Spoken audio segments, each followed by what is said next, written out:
오늘 새벽 우리에게 주신 하나님의 말씀은 역대상 29장입니다. 구약성경 653면입니다. 다윗 왕이 온 회중에게 이르되, 내 아들 솔로몬이 유일하게 하나님께서 택하신 바 되었으나 아직 어리고 미숙하며 이 공사는 크도다. 이 성전은 사람을 위한 것이 아니요 여호와 하나님을 위한 것이라. 내가 이미 내 하나님의 성전을 위하여 힘을 다하여 준비하였나니 곧 기구를 만들 금과 은과 놋과 철과 나무와 또 만호와 가공할 검은 보석과 채석과 다른 모든 보석과 옥돌이 매우 많으며 성전을 위하여 준비한 이 모든 것 외에도 내 마음이 내 하나님의 성전을 사모하므로 내가 사유한 금은으로 내 하나님의 성전을 위하여 드렸노니 곧 오빌의 금 3,000달란트와 수는 7,000달란트라.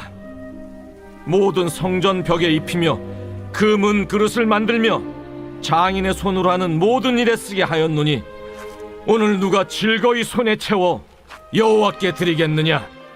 이에 모든 가문의 지도자들과 이스라엘 모든 지파의 지도자들과 천부장과 백부장과 왕의 사무관이 다 즐거이 들이되 하나님의 성전 공사를 위하여 금 5,000달란트와 금 10,000다릭 은 10,000달란트와 놋 18,000달란트와 철 100,000달란트를 드리고 보석을 가진 모든 사람은 게르손 사람 여히엘의 손에 맡겨 여호와의 성전 곳간에 드렸더라. 백성들은 자원하여 드렸으므로 기뻐하였으니 곧 그들이 성심으로 여호와께 자원하여 드렸으므로 다윗 왕도 심히 기뻐하니라. 다윗이 온 회중 앞에서 여호와를 송축하여 이르되, 우리 조상 이스라엘의 하나님 여호와여, 주는 영원부터 영원까지 송축을 받으시옵소서.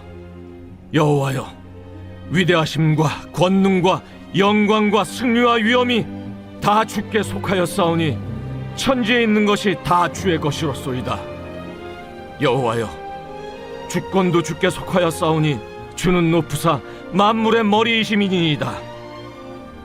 부와 귀가 주께로 말미암고 또 주는 만물의 주제가 되사 손에 권세와 능력이 있사오니 모든 사람을 크게 하심과 강하게 하심이 주의 손에 있나이다. 우리 하나님이여, 이제 우리가 주께 감사하오며 주의 영화로운 이름을 찬양하나이다. 나와 내 백성이 무엇이기에 이처럼 즐거운 마음으로 드릴 힘이 있었나이까? 모든 것이 주께로 말미암았사오니 우리가 주의 손에서 받은 것으로 주께 드렸을 뿐이니이다. 우리는 우리 조상들과 같이 주님 앞에서 이방 나그네와 거류민들이라 세상에 있는 날이 그림자 같아서 희망이 없나이다. 우리 하나님 여호와여, 우리가 주의 거룩한 이름을 위하여 성전을 건축하려고 미리 저축한 이 모든 물건이 다 주의 손에서 왔사오니 다 주의 것이니이다. 나의 하나님이여, 주께서 마음을 감찰하시고 정직을 기뻐하시는 줄을 내가 아나이다. 내가 정직한 마음으로 이 모든 것을 즐거이 드렸사오며 이제 내가 또 여기 있는 주의 백성이 주께 자원하여 드리는 것을 보니 심히 기쁘도소이다. 우리 조상들 아브라함과 이삭과 이스라엘의 하나님 여호와여, 주께서 이것을 주의 백성의 심중에 영원히 두어 생각하게 하시고 그 마음을 준비하여 주께로 돌아오게 하시오며 또 내 아들 솔로몬에게 정성된 마음을 주사 주의 계명과 권면과 율례를 지켜 이 모든 일을 행하게 하시고 내가 위하여 준비한 것으로 성전을 건축하게 하옵소서. 다윗이 온 회중에게 이르되, 너희는 너희 하나님 여호와를 송축하라 하매 회중이 그의 조상들의 하나님 여호와를 송축하고 머리를 숙여 여호와와 왕에게 절하고 이튿날 여호와께 제사를 드리고 또 여호와께 번제를 드리니 숫송아지가 1,000마리요 순양이 1,000마리요 어린 양이 1,000마리요 또 그 전제라 온 이스라엘을 위하여 풍성한 제물을 드리고 이날에 무리가 크게 기뻐하여 여호와 앞에서 먹으며 마셨더라. 무리가 다윗의 아들 솔로몬을 다시 왕으로 삼아 기름을 부어 여호와께 돌려 주권자가 되게 하고 사독에게도 기름을 부어 제사장이 되게 하니라. 솔로몬이 여호와께서 주신 왕위에 앉아 아버지 다윗을 이어 왕이 되어 형통하니 온 이스라엘이 그의 명령에 순종하며 모든 방백과 용사와 다윗 왕의 여러 아들들이 솔로몬 왕에게 복종하니 여호와께서 솔로몬을 모든 이스라엘의 목전에서 심히 크게 하시고 또 왕의 위엄을 그에게 주사 그전 이스라엘 모든 왕보다 뛰어나게 하셨더라. 이새의 아들 다윗이 온 이스라엘의 왕이 되어 이스라엘을 다스린 기간은 40년이라. 헤브론에서 7년간 다스렸고 예루살렘에서 33년을 다스렸더라. 그가 나이 많아 늙도록 부하고 존귀를 누리다가 죽음에 그의 아들 솔로몬이 대신하여 왕이 되니라. 다윗 왕의 행적은 처음부터 끝까지 선견자 사무엘의 글과 선지자 나단의 글과 선견자 갓의 글에 다 기록되고 또 그의 왕된 일과 그의 권세와 그와 이스라엘과 온 세상 모든 나라의 지난 날의 역사가 다 기록되어 있느니라. 오늘도 주님의 은혜 가운데 거하시는 복된 한 날 되시기를 바랍니다. 로마 바티칸 교황청에 가면 시스티니 성당이 있습니다. 이 성당의 이름은 잘 알지 못할지라도 그 안에 그려져 있는 벽화는 한 번쯤 우리가 보았던 벽화입니다. 그 중에 하나가 미켈란젤로가 그렸던 천지 창조라는 그림입니다. 이 성당 한복판에 그려져 있는 이 규모가 길이가 41m, 폭이 14m입니다. 그러니 이 규모가 얼마나인지 좀 상상이 가시죠? 이 그림이 그려졌던 시대는 1490년대입니다. 미켈란젤로를 통해서 이 그림을 그렸는데 약 4년 동안 이 벽화를 이 천장에다가 천장화를 그렸습니다. 근데 이것이 그냥 유화로 그린 것이 아니라 석회 반죽으로 그렸던 그림입니다. 그래서 이거 여러 불가사의 중에 하나다라고 할 만큼 이 그림을 과연 어떻게 그렸을까 하는 것이 세간의 화제가 되곤 합니다. 근데 이 높이도 만만치 않아서 21m 높이에다가 그림을 그렸으니 이게 사다리로 놓고 그린 것이 아니라 아마 요즘으로 얘기하면 아시바 같은 걸 설치해서 하늘을 보고 4년 동안 그림을 그렸다라고 얘기합니다. 근데 이 유명한 일화가 하나 전해져 내려오는데요. 이 미켈란젤로가 아주 꼼꼼하게 300여 명 되는 사람들을 아주 구석구석마다 다 그려놨습니다. 그러자 옆에 보고 있던 사람이 야, 그거 천장 높아서 잘 보이지도 않고 그 구석 누가 본다고 잘 알지 못하니 대충 그리면 되지 않는가 라자 미켈란젤로가 얘기합니다. 누가 보긴 내가 알지 라고 하면서 그 그림을 그려냅니다.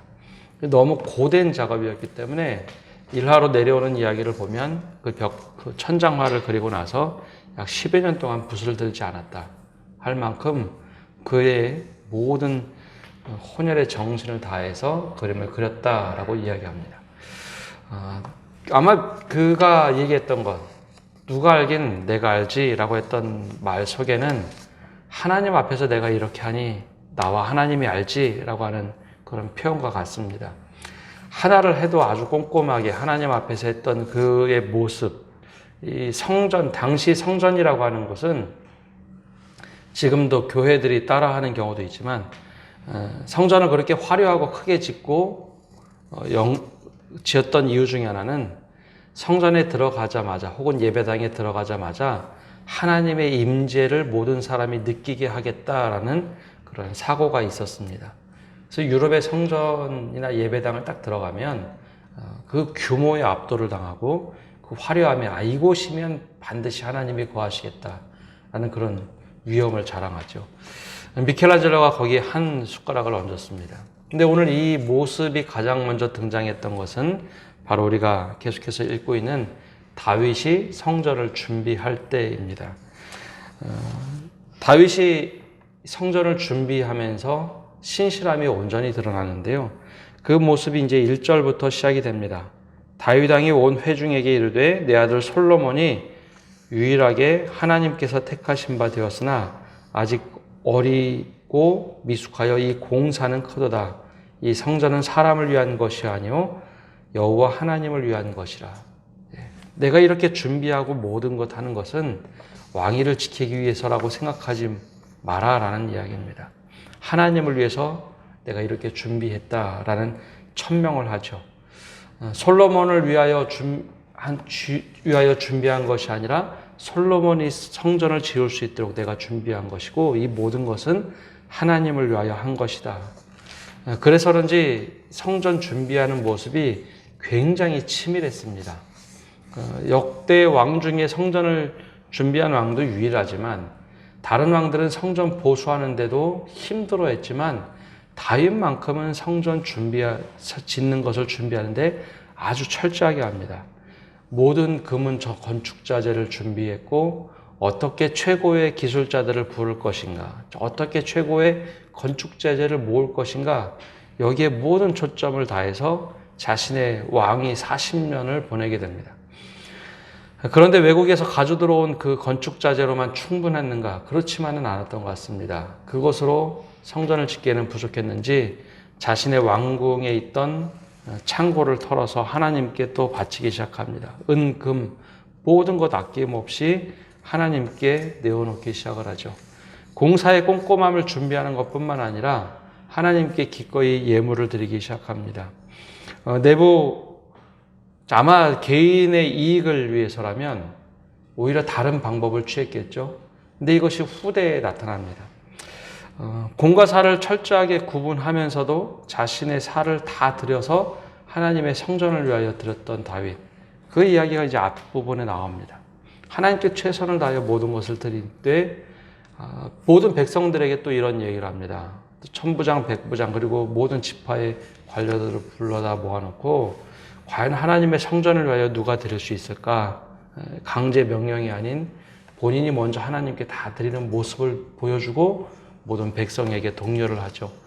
이렇게 하나님께 드리는 것이다. 그러자 모든 지파의 지휘관들과 천부장, 백부장이 기꺼이 자원하여 하나님께 드리기 시작합니다.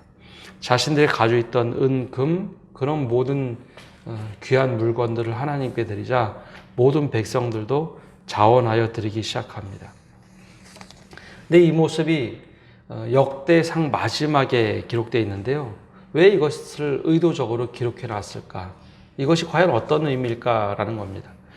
실제로 솔로몬 때 성전을 짓고 나서 르호보암 이후로 넘어가면서 성전은 관리가 잘 되어야 할 텐데 이 성전 관리가 잘 되지 않았습니다. 그리고 이 말씀을 읽었던 사람들은 포로에서 돌아왔던 사람들입니다. 우리가 알고 있듯이 포로로 끌려간 다음에 성전이 회파가 되죠. 그 다음에 수룹바벨의 성전이 재건이 됩니다. 그러나 그 모습 어간을 자세히 말씀을 보다 보면 성전을 관리하고 유지하는데 생각보다 신경을 쓰지 못합니다. 제사장들이 성전세, 레위인들이 성전세를 직접 거두었으나 그것을 유용하는 일들이 너무 많았습니다. 또 보수한다고 하면서 그 돈을 주면은 그 건축하던 성전만 관리하며 보수했던 사람들이 그 돈을 온전히 다 썼는가? 그렇지 않았습니다. 자신의 것으로 착복하는 일이 너무나 많았죠. 그래서 성전 스스로 점점점 부서졌던 일들도 있습니다. 그것을 대대적으로 몇 번 개혁했던 것이 히스기야나 또 요시야 왕이었죠. 이 모습을 우리가 잘 기억해 볼 때 다윗이 참 많은 것을 했다는 것입니다. 다윗이 정말 꼼꼼하게 하는데 여기에 또 한 가지 모습은 모든 백성들로 하여금 자원해서 예물을 드리도록 했다는 겁니다. 이 모습은 포로지에서 돌아왔던 사람들에게 남겨주지 않으면 이것은 그냥 저 사람들이 하겠지, 지도자들이 하겠지, 이것은 제사장이나 레위인이 하겠지라고 떠맡을 수 있는 것이었지만 그렇게 하지 않았다는 것이죠. 모두가 함께 붙어서 성전을 준비했다라는 겁니다. 근데 이 모습은 현대 선교에서도 종종 이야기되는 겁니다. 어느 지역에 예배당을 만든다, 선교지 예배당을 만든다면 우리나라의 교회들은 모든 예산을 들여서 거기 뭘 만들어주고 싶어 합니다. 그래, 화려하고 큰 걸 만들어주면 이 사람들이 좋아하겠지. 근데 그렇게 만든 예배당 중에 잘 유지가 되는 곳이 생각보다 별로 없습니다. 왜냐하면 나의 노력이 들어가지 않고 내 수고와 땀방울이 들어가지 않은 건물이나 그런 것들은 내 것이라고 생각하지 않습니다. 내 노력이 들어가야지, 내가 닦고 쓸고 해야지 이것이 진정한 내가 이용하고 우리가 직접 지은 것이 되는 것이죠. 다윗이 그런 면에서 성전을 건축할 때, 모든 것을 준비할 때 참 지혜롭게 잘했습니다. 이것은 하나님께 우리가 올려드리는 성전이다. 왕이 드린 것이 아니라 우리 모두가 함께 드린 것이다 라는 의미를 부여해 줬습니다. 그런 의미에서 보면 교회는 이 모습이 정말 중요합니다. 회사는 열심히 일하고 우리가 돈을 받지만 교회는 우리가 봉사하고 오히려 돈을 들이며 교회를 세워가는 곳입니다. 회사는 출근하여 샐러리로 내 자신에 대해서 인정받지만 교회는 시간을 내어 봉사하고 내 자신이 인정받기보다는 기쁨을 내가 누리는 곳이 교회입니다. 회사는 나를 드러내고 뽐내지만 교회는 오히려 낮은 자세로 섬기는 곳이 교회입니다. 근데 이것이 은혜가 되는 것은 하나님께서 나를 인정해 주시기에 이것이 은혜가 되고 이거 기쁨이 되는 것이죠. 다윗이 이 모습을 참 잘 보여주었습니다. 내가 드리고 기쁨을 누리는 곳, 내가 드리고 하나님께 예배하는 곳, 그리고 나서 하나님께 찬양을 드리고 기뻐합니다. 그리고 예배를 드립니다. 모든 백성들과 함께 예배를 드리고 나서 하나님께 고백을 하죠. 이것이 모두 하나님께 영광을 드리는 것입니다. 그리고 나서 솔로몬에게 해주는 말이 있습니다. 솔로몬에게 모든 계명과 율법을 지켜 행하되 하나님께 성전을 온전하게 드려라. 이 모습을 솔로몬에게 모든 사람 앞에서 선포를 합니다. 그러자 모든 백성들이 분명히 왕이 솔로몬을 왕으로 세웠음에도 불구하고 다시 온 백성들이 솔로몬을 왕으로 추대하는 일을 합니다. 그러니까 하나님께서 기름 부신 왕이라고 해서 그냥 왕이다라고 한 것이 아니라 백성들도 그에 화답해서 솔로몬이 진정한 왕이다. 하나님께서 기름 부신 왕이 진정한 우리의 왕이다라고 하면서 모든 사람이 추대를 해줍니다. 그래서 성전 짓는 이야기들이 역대 하부터 아주 구체적으로 등장을 하죠. 어떻게 성전을 짓고 하나님께 감사를 드렸는가. 그래서 오늘 말씀 마지막에 이 다윗에 대한 최종 이야기가 등장을 합니다. 26절부터 이렇게 기록되어 있죠. 이새의 아들 다윗은 온 이스라엘의 왕이 되어 이스라엘을 다스린 기간은 40년이라 헤브론에서 7년간 다스렸고 예루살렘에서 33년을 다스렸더라. 그가 나이 많아 늙도록 부하고 존귀를 누리다가 죽음에 그의 아들 솔로몬이 대신하여 왕이 되니라. 다윗의 행적은 처음부터 끝까지 선견자 사무엘의 글과 선지자 나단의 글과 선견자 가세 글에 다 기록되었다. 여기서 우리가 주목해서 보아야 할 것은 왕의 재임 기간도 그렇지만 어떤 곳에 다윗의 이야기가 기록되었는가. 즉 선견자 사무엘의 글과 선지자 나단의 글과 선견자 가세 글에 다 기록되었다라고 되어 있습니다. 근데 앞으로 나올 왕들을 자세히 보면 훌륭한 왕 혹은 하나님께서 기뻐하신 왕들 몇 되지 않지만 그 왕들의 특징은 선견자 혹은 선지자가 반드시 옆에 있었다는 겁니다. 그들이 왕이 어떻게 해야 될지를 잘 알려주었습니다.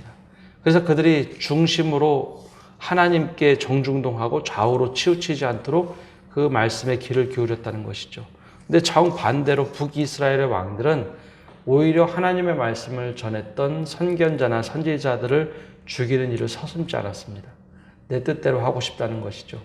다시 사사시대로 가는 것인가. 즉 이세벨을 따르거나 혹은 여로보암의 길을 갔던 이스라엘 왕들이 있었는가 하면 신실하게 다윗의 길을 따랐더라라고 했던 왕들은 모두가 주변에 선지자들이 있었다는 겁니다. 그 말씀을 꾸준하게 듣고 좌우로 치우치지 않았던 왕. 그래서 이 다윗에게는 가장 중요했던 사람이 바로 사무엘 그리고 나단, 갓 이 세 사람이었습니다. 그래서 다윗이 실수할 때쯤 되면 잘못할 때쯤 되면 말씀을 통해서 바로잡고 정직하게 행할 수 있던 왕이었죠. 그래서 왕이 실수를 하면서도 끊임없이 하나님께로 돌이켰고 그가 하나님 앞에 어떻게 하면 정직할까? 내가 하나님 앞에 성전을 지을 때 얼마만큼 정직할까? 누가 보지 않아도 누가 어떤 일을 맡겨도 그렇게 정직한 왕으로 살아갔던 사람이 다윗입니다. 한 가지 상상을 해봅니다. 만약에 다윗이 왕이 아니었다면 이렇게 정직했을까?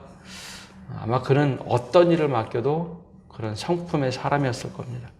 우리에게 맡겨주신 일들, 또 우리에게 하나님께서 허락하신 일들이 있다면 정말 다윗과 같이 신실하게 모든 것을 감당해낼 수 있는 모든 믿음의 성도들 되시기를 간절히 바랍니다.